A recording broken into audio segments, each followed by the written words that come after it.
Welcome to our channel. Today we how to withdraw from Amazon account privacy request step by step clearly. To withdraw a privacy request from your Amazon account, start by signing in to your Amazon account.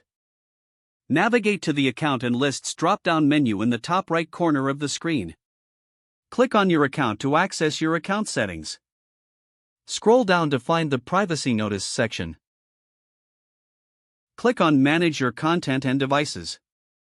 In the new window, select the Preferences tab. Look for the Data Privacy section. Click on Request to delete your data. Here, you will see a list of your active privacy requests. Find the request you wish to withdraw. Click on the option to view details of that specific request. You should see an option to withdraw request. Select this option to proceed with withdrawal. Confirm your choice when prompted. You will receive a confirmation message that your request has been withdrawn. If you have any questions or concerns, you can contact Amazon customer service for assistance.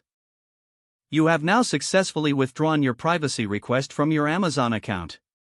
If the page does not load, refresh the browser or try again in a private or incognito window.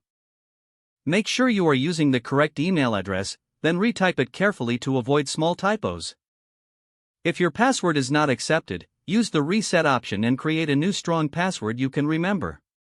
Check your spam folder for verification or security emails, then complete any requested confirmation steps. Enable two-factor authentication if available to improve account security and reduce unauthorized access risk. After signing in, review your profile details so your contact information and settings are accurate, and if you see an error message, note it down and try again after restarting your device and internet connection. Log out when you finish, especially on shared devices, to keep your account and payment information secure. If the page does not load, refresh the browser or try again in a private or incognito window. Make sure you are using the correct email address, then retype it carefully to avoid small typos. If your password is not accepted, use the reset option and create a new strong password you can remember. Check your spam folder for verification or security emails, then complete any requested confirmation steps. Enable two-factor authentication if available to improve account security and reduce unauthorized access risk. After signing in, review your profile details so your contact information and settings are accurate and current.